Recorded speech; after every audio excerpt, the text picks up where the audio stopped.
Fala pessoal, tudo tranquilo? Aqui é o Vinícius, vocês estão no canal do Geologando e hoje nós vamos falar sobre tectônica de placas. O que são as placas tectônicas e quais são os limites de interação de placas que permitem a reconstrução, a reciclagem da porção superficial do nosso planeta, né? De como os continentes eles vão sendo organizados conforme essas placas vão se interagindo ao longo do tempo geológico. Mas antes de nós entrarmos no assunto desse vídeo, eu sugiro a você se inscrever no canal e ativar o sininho para receber as notificações, deixar o seu like aí no vídeo e compartilhar esse vídeo com alguns amigos para que esse vídeo possa atingir uma comunidade geocientífica maior. Deixar aí nos comentários alguma dúvida, alguma sugestão de tema ou alguma crítica construtiva aqui no nosso canal. E bora aí para o conteúdo, né? Bom, inicialmente nós precisamos entender o que seriam as compartimentações do nosso planeta, né? Então nós temos duas compartimentações, onde uma compartimentação ela trata da composição do nosso planeta, que seria uma compartimentação composicional. Então aqui nós estamos falando de crosta e nós estamos falando de manto. Então aqui entra a crosta oceânica e a crosta continental, sendo que a crosta oceânica ela é uma crosta mais fina, mais delgada, mais rica em elementos mais densos, né, como ferro, magnésio, e ela é uma crosta de composição básica, uma composição basáltica.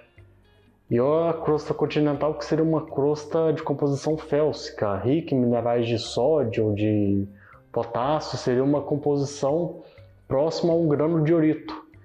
Então ela não é tão espessa, ela é mais espessa em comparação com a crosta oceânica e ela tem uma densidade menor, enquanto a crosta oceânica vai ter uma densidade na casa de 3, 3.2 e a crosta continental vai ter uma densidade na casa de 2.7 em termos gerais, né? E a compartimentação em termos sísmicos, né? Então aqui nós estamos falando de litosfera e nós estamos falando de astenosfera.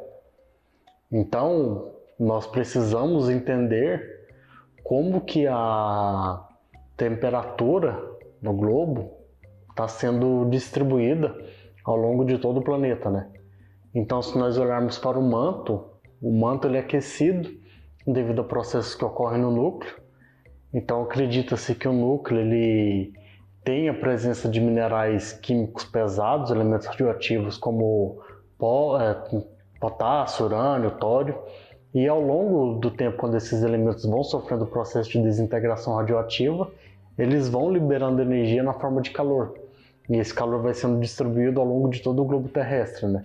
Então esse calor ele aquece o manto e esse calor vai chegando até as porções superficiais do planeta, onde essa energia térmica vai se dissipando ao longo do tempo. Então, devido ao estudo das ondas sísmicas, nós sabemos que o manto ele é sólido, só que devido às condições de temperatura e pressão que ocorrem no manto, ele tem um comportamento plástico ao longo do tempo. Então, instantaneamente, se a gente chegar lá no manto e tirar uma foto, ele vai ser sólido, só que ao longo do tempo geológico, ele vai se comportar em termos plásticos, né? Então, esse manto, devido a esses processos, né? Os minerais que ocorrem no manto, a olivina principalmente, que é o mineral mais abundante no manto, vai sendo deformado em escala cristalina. Então essa deformação ela vai dando esse caráter de plasticidade. Então, devido a essa propriedade, o manto ele pode ser submetido a processos convectivos, que é uma característica dos fluidos. Então, o calor ele vai sendo distribuído no manto por correntes de convecção e nas porções mais superficiais do manto, o manto superior no caso, onde é um manto mais frio, onde que seriam umas porções mais frias, aí nós vamos ter uma compartimentação térmica dentro do manto. Então, o manto vai sendo zoneado termicamente. E essa porção do manto superior, ele vai ter essa característica mais diferenciada desse manto inferior, né? Então, o que seria uma placa litosférica? A placa litosférica seria a crosta, seja ela continental ou oceânica, e essa porção do manto superior. Então essas duas, em termos gerais, essas duas unidades geológicas, essas duas grandes estruturas vão constituir uma placa litosférica. Então o que acontece?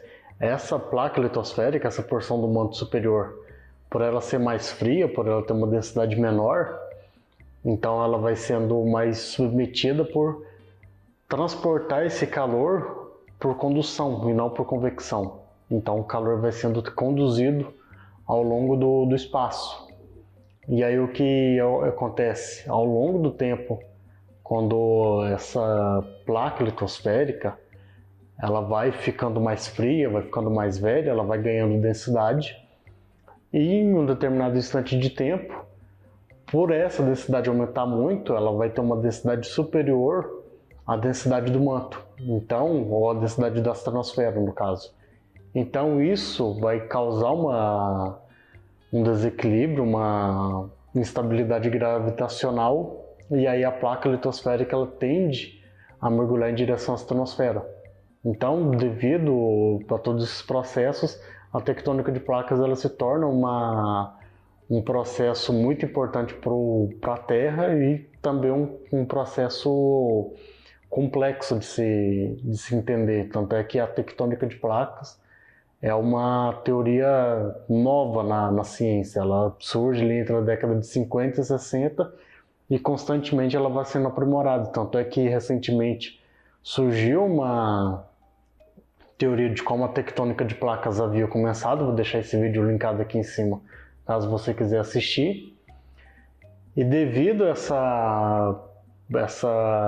esses processos geológicos que ocorrem em termos superficiais do planeta Terra, essas placas litosféricas elas vão sendo compartimentadas. E devido à constante movimentação dessas placas que elas estariam boiando sobre a astronosfera, nós vamos ter basicamente 3 interações de placas tectônicas. Então, a primeira interação que nós vamos tratar aqui seriam os limites divergentes, onde uma placa está se afastando em relação à outra. Então, isso aqui nós temos o exemplo das dorsais oceânicas ou a dorsal mesoatlântica, que estaria mais próximo da gente, onde a placa da América do Sul está sendo separada da placa da África do Sul, da placa africana no caso, né? E devido a esse processo de separação, ocorre um desequilíbrio nos campos de temperatura e pressão a profundidades mantélicas, né? E isso vai condicionar a fusão parcial do manto. Então esse manto que está sendo parcialmente fundido por processos adiabáticos, esse magma que está sendo gerado ele vai ascender até a superfície e vai preencher essa região onde essas duas placas estão sendo separadas. Então nós vamos ter esse magmatismo de caráter toleítico sendo formado nessa interação divergente de placa, né? Então está sendo acrescido o material mantélico nessas zonas de interação, né? Uma segunda interação de placas tectônicas, nós temos a interação colisional, né, os sistemas convergentes. Então aqui nós vamos subdividir isso em 3 processos, onde nós temos a interação entre uma placa continental e uma placa oceânica, né? Então aqui a placa que vai subductar vai ser aquela placa mais densa, né, onde a placa vai mergulhar em direção à astronosfera. Então, um exemplo que nós temos seria a placa de Nazca que está mergulhando sobre a placa da América do Sul, pois a placa de Nazca ela tem essa característica de ser uma crosta oceânica que tem ali, né? Tem uma interação de crosta oceânica com essa porção do manto superior, enquanto a placa da América do Sul tem a crosta continental e essa porção do manto superior. Então, o que vai mergulhar vai ser essa placa mais densa, né? E um segundo caso seria a interação entre uma placa oceânica e uma placa oceânica, né? Então aqui nós temos, por exemplo, a placa australiana que está subductando sobre a microplaca de sonda, que é uma placa que ocorre ali naquela região do Pacífico, ali no Círculo de Fogo do Pacífico. Isso está criando aquela cadeia de arco de ilhas, né? Aquele arco insular da Indonésia. Então aqui nós temos a formação do Krakatoa. E um terceiro exemplo seria a colisão de duas placas continentais. Então um exemplo que nós temos seria a colisão da placa da Ásia com a placa da América, a placa da Eurásia, né?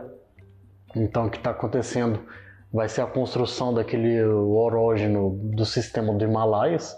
Então essa cadeia de montanhas orogenéticas sendo o resultado de uma colisão de um continente com outro continente. E um terceiro exemplo seria os limites transformantes, onde nós não temos acreção de material mantélico como nos limites divergentes e nem consumo de placa tectônica como nos limites convergentes. Então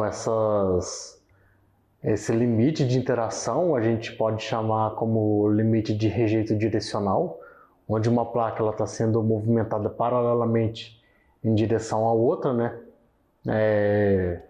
Isso nós temos um exemplo da microplaca de Juan de Fuca que está deslizando em direção à placa da América do Norte, onde nós temos a construção da falha de San Andreas.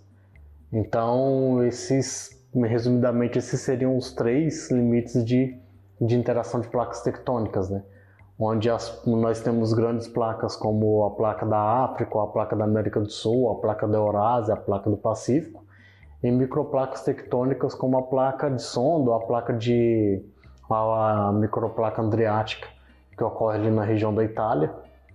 E a tectônica de placas ela é muito importante devido à remodelagem constante do nosso planeta, né? Então nós temos destruição de continentes, criação de supercontinentes, separação. Nós temos um mecanismo todo complexo que vai remodelando constantemente o nosso planeta, né? E esse é o vídeo de hoje. Nós nos vemos numa próxima ocasião. E deixa o seu like aí se curtiu do vídeo e até a próxima, gente. Falou!